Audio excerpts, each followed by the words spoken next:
और कुछ स्वयं श्री भगवान ने स्वीकार किए। आखिरी में भगवद अवतार धन्वंतरी जी अमृत का कलश लेकर, तो अमृत का कलश देखते ही दैत्यों ने बलपूर्वक छीन लिया। भगवान सर्व सामर्थ्यशाली है। देवता बड़े चिंतित हो गए कि जिसके लिए हम इतना प्रयास कर रहे हैं वो प्रयास तो निष्फल हो गया। भगवान तो अमृत कलश देखते ही रह गए धन्वंतरी जी, और दैत्य छीन ले गए। भगवान ने कहा तुम चिंता मत करो, मैं अभी अमृत तुम्हें पान कराता हूं। इससे एक बल मिलता है।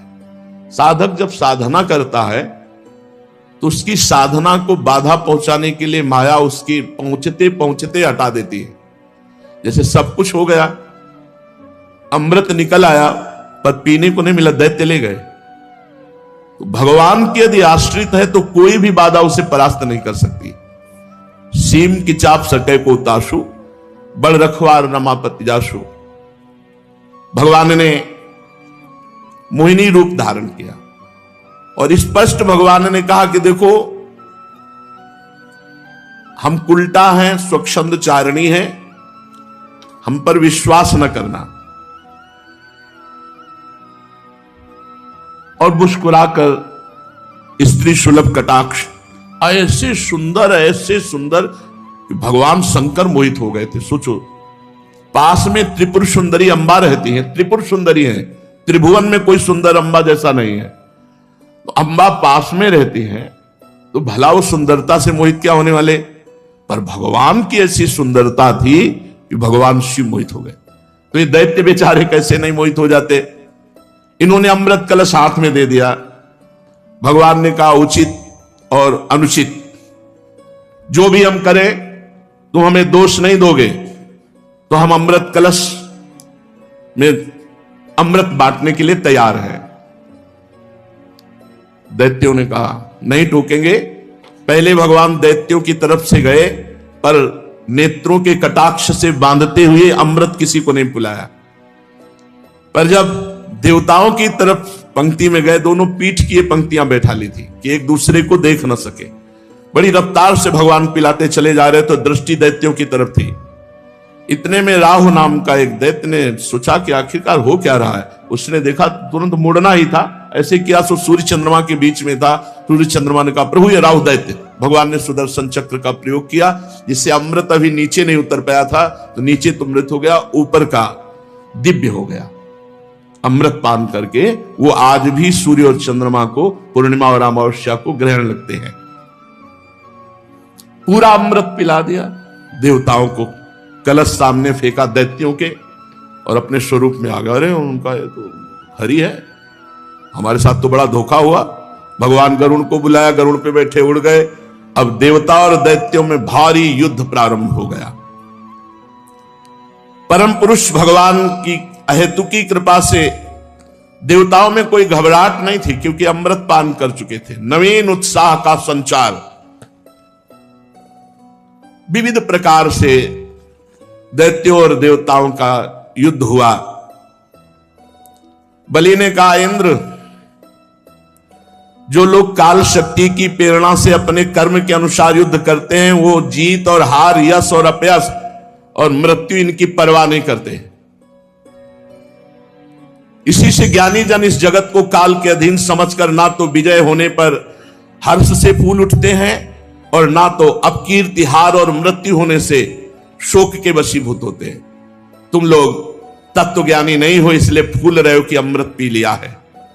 तुम लोग अपने को जय पराजय आदि का कारण कर्ता मानते हो, इसलिए महात्माओं की दृष्टि से तुम सोचनीय हो। हम तुम्हारे मर्म स्पर्शी वचन स्वीकार ही नहीं करते, फिर हमें दुख क्यों होगा। प्रहलाद पुत्र विरोचन, पुत्र बलि, इतने महाभागवत है। सुखदेव जी कहते हैं वीरवर बलि ने इंद्र को फटकारा। बलि की फटकार से इंद्र कुछ झेप गए। फिर वीरों का मान मर्दन करने वाले बलि अपने धनुष को कान तक खींच खींच कर बहुत से बाण इंद्र को मारे। इंद्र का अत्यंत तिरस्कार किया, पर इंद्र मरने वाले तो है नहीं क्योंकि अमृत पी चुके हैं। भगवान ने दैत्यों को अमृत क्यों नहीं पिलाया, मेहनत करवाई? क्योंकि उनको पता है कि इनके पक्ष में मृत संजीवनी विद्या जानने वाले शुक्राचार्य हैं। एक भी दैत्य मरा नहीं रहेगा, जहां मरता मृत संजीवनी डाल देते। देवताओं के पास ये थी नहीं, क्योंकि दैत्य गुरु शुक्राचार्य जी को ये पता थे, दूसरे को पता नहीं है।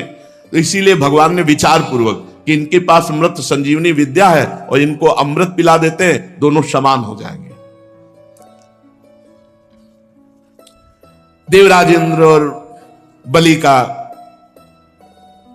बहुत समय तक युद्ध हुआ।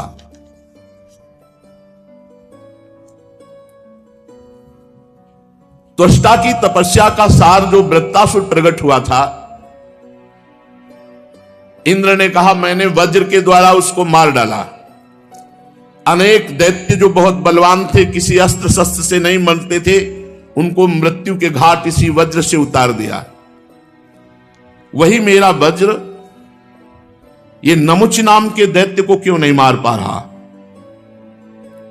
ये ब्रह्म तेज से बना हुआ वज्र इसके गले में खरोच भी नहीं कर पा रहा। इंद्र बहुत विषाद करने लगे।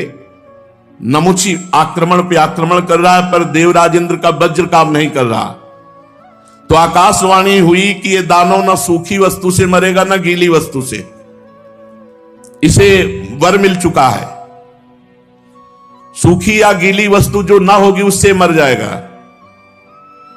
इसलिए इंद्र इस शत्रु को मारने के लिए विचार करो जो सूखी और गीली वस्तु ना हो।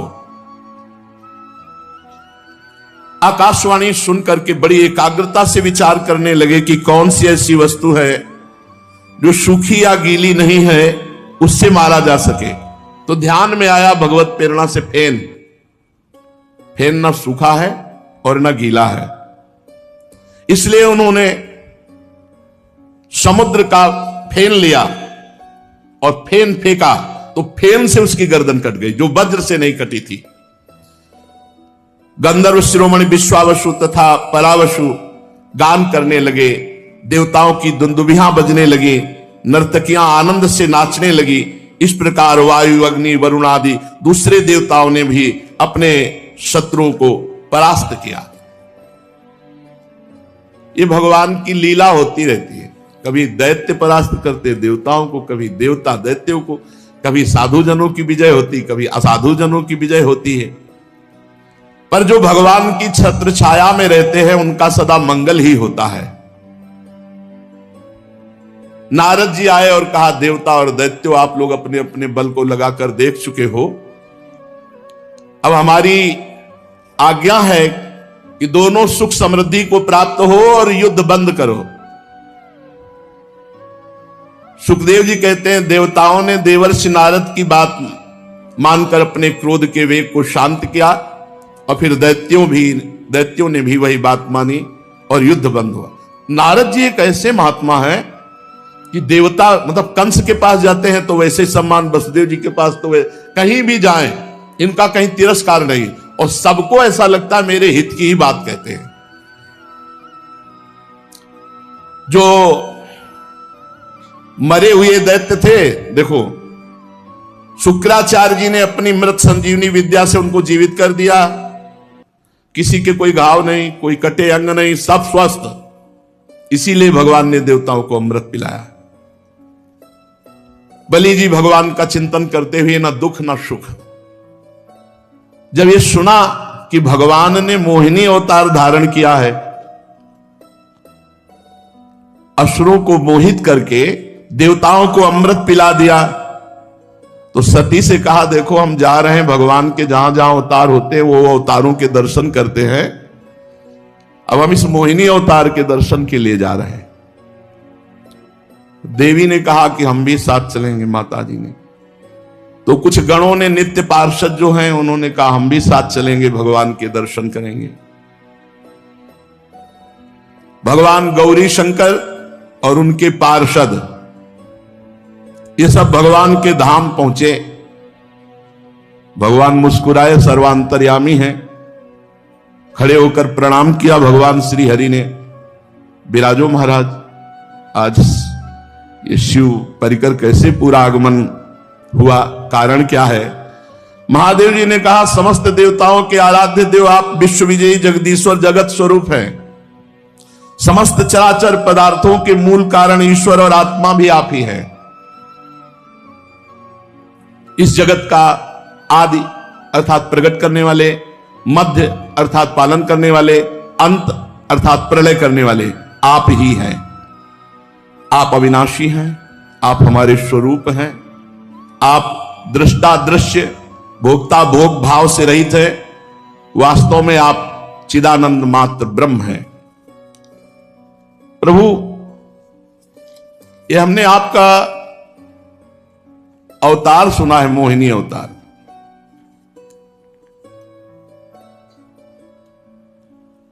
बड़े बड़े ऋषि मुनियों को सुख देने वाले अवतार तो हमने प्रभु देखे, लेकिन दैत्यों को मोहित करने वाला ये अवतार। श्री सुखदेव जी कहते हैं जब भगवान शंकर ने ऐसा कहा तो भगवान श्री हरि हंस दिए और बोले रहने दो, इस चक्कर में मत पड़ो। और अवतार अलग बात है, ये हमने मोहित करने वाला अवतार लिया था। शंकर जी, अमृत का कलश दैत्यों के हाथ में चला गया था, दूसरा कोई उपाय नहीं था। देवताओं का काम बनाने के लिए कौतूहलवश वो महासुंदर रूप मैंने धारण किया कि वो अपने आप कलश हमारे हाथ में दे दिए। देव शिरोमणि, वैसे योगी पुरुष को इस रूप को नहीं देखना चाहिए, पर आप देखना चाहते हैं, मैं दिखाऊंगा। परंतु ये आप में भी उत्तेजना पैदा कर सकता है, पहले बता दिया। आप में भी उत्तेजना पैदा कर सकता है। संकल्प प्रभोदयम, काम संकल्प आपके अंदर उदय हो सकता है। भगवान शंकर ने कहा प्रभु आप ही तो है ना, कोई और तो नहीं है ना, हम देखना चाहते हैं। बस जहां भगवान विराजमान थे वहां से अंतर ध्यान। तो जब कोई सामने हो और आंखों से ओझल हो जाए तो इधर उधर दृष्टि जाती है, तो देखा कि एक गेंद उछालते हुए वही 14-15 वर्ष की अवस्था की नव किशोरी होती है। बड़ा सुंदर उपवन, भांति भांति के ऐसी लताएं वृक्ष फूले हुए झूम रहे हैं, लाल लाल कोपलें, और गेंद उछाल रहे हैं भगवान।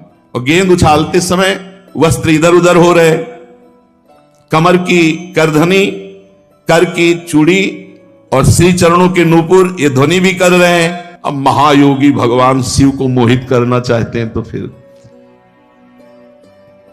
श्री चरण एकदम लाल लाल सुकुमार नवीन पल्लव की तरह, और वो ठुमुक ठुमुक कर चाल, बड़े लीला बिहारी। धीरे से गेंद ऐसी मारी जो महादेव जी के नजदीक जाए। उठाने के लिए गए वो, और ये भूल गए महादेव जी की अभी हरि से कहा था मोहिनी रूप दिखा देना। उनको ये नहीं पता ये मोहिनी रूप भगवान का है। गेंद उठाया और भाग पड़े। महादेव जी की तरफ तिरछी नजर से देखा, मानो बुला रहे हैं। देख लो, शब्द स्पर्श रूप रस गंध विजयी होते जो महादेव की उपासना करते हैं। अरे ये तो योगींद्र मुनींद्रों के गुरु हैं। इतने आसक्त हो गए मोहिनी में कि त्रिपुर सुंदरी गौरी भगवती पास में विराजमान है, देखा भी नहीं और भाग पड़े और विह्वल हो गए। गण भी आश्चर्यचकित हो गए कि ये क्या लीला कर रहे महादेव। बस महादेव जी को लगा कि एक बार गले से लगा ले, एक बार गले से लगा ले।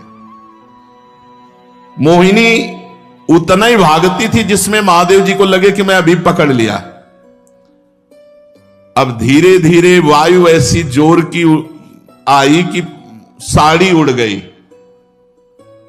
क्योंकि योगींद्र मुनींद्रों के गुरु अगर थोड़ा भी अवसर मिला तो तुरंत ज्ञान जागृत हो जाएगा। करधनी खुल गई और साड़ी उड़ गई। अब तो मोहिनी भगवान का एक एक अंग इतना सुंदर, जहां आंखें जाती वहीं मन रम जाता।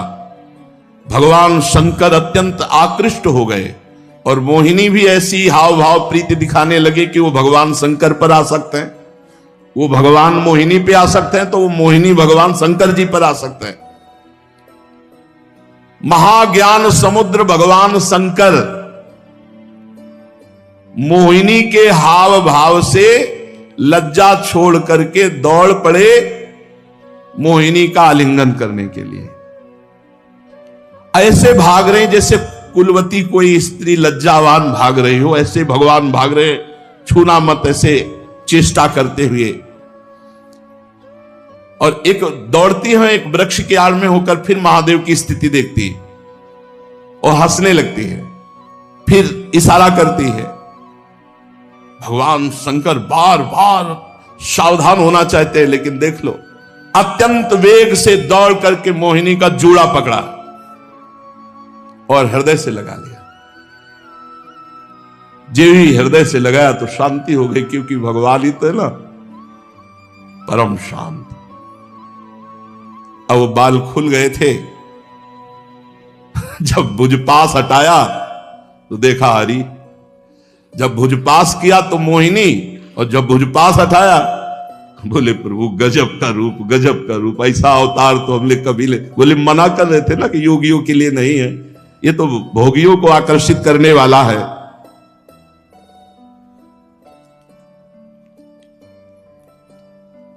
भगवान श्री हरि उन्होंने कहा, देव शिरोमणे, भगवान ही तो है ना, कोई दूसरी स्त्री थोड़ी है कि वो कामासक्त हो गए। भगवान ने कहा, श्री हरि ने, देव शिरोमणे, मैं ये देख रहा हूं कि ये सब हुआ, पर आपकी निष्ठा में कोई फर्क नहीं है। ये बड़े आनंद की बात है कि मेरी अपार माया का प्रयोग आपके ऊपर हुआ, ऐसे हाव भाव किए, पर आपकी स्थिति वही रही। स्थिति में आप, ये तो भगवान ही देख सकते हैं ना, स्थिति नहीं बिगड़ी, ये लीला बाहरी हुई, पर स्थिति, लीला बाहरी इसीलिए हुई कि हरि ही है, वो जान रहे हैं शिव जी कि हरि है। हरि और हर में कोई अंतर थोड़ी है। यद्यपि मेरी ये गुणमयी माया बड़ों बड़ों को मोहित कर देती है, फिर भी अब ये आपको कभी मोहित नहीं करेगी, क्योंकि सृष्टि आदि के लिए समय समय पर उसे शोभित करने वाला काल मैं ही हूं। इसलिए मेरी इच्छा के विपरीत यह रजोगुण आदि की सृष्टि माया नहीं कर सकती। जिस पर मैं कृपा करता हूं उसे माया परास्त नहीं कर सकती। श्री सुखदेव जी कहते, परीक्षित, इस प्रकार भगवान श्री हरि ने भगवान शंकर का सत्कार किया। तब उनसे विदा लेकर के एवं उनकी परिक्रमा करके वे अपने गणों के साथ कैलाश को चले गए। भरतवंश शिरोमणि भगवान शंकर ने बड़े बड़े ऋषियों की सभा में अपनी अर्धांगिनी सती देवी से अपने हरि रूप की अंशभूता मायामयी मोहिनी का इस प्रकार प्रेम से वर्णन किया था कि देवी, तुमने देखा परम पुरुष परमेश्वर भगवान श्री हरि की माया। देखो, यूं तो मैं समस्त कला कौशल विद्या आदि का स्वामी और स्वतंत्र भगवान हूं, फिर भी उस माया से विवश होकर मोहित हो गया। फिर दूसरे जीव परतंत्र हैं, वो मोहित हो जाए तो इसमें कौन से आश्चर्य की बात है। जब मैं 1000 वर्ष की समाधि से उठा था, तब तुमने मेरे पास आकर यह प्रश्न किया था कि तुम किसकी समाधि लगाते हो। तो ये वही साक्षात आत्मस्वरूप सनातन श्री हरि है, जिनको मैं समाधि में ध्यान के द्वारा उनके रूपानंद का पान करता रहता हूं। ना तो श्री हरि को काल ही सीमा में बांध सकते हैं और ना वेद ही वर्णन कर सकते हैं। इनका वास्तविक स्वरूप अनंत और अनिर्वचनीय है। श्री सुखदेव जी कहते, परीक्षित, मैंने विष्णु भगवान की ऐश्वर्यपूर्ण लीला तुमको सुनाई, जिसमें समुद्र मंथन के समय अपनी पीठ पर मंदराचल धारण करने वाले भगवान का वर्णन हुआ। जो पुरुष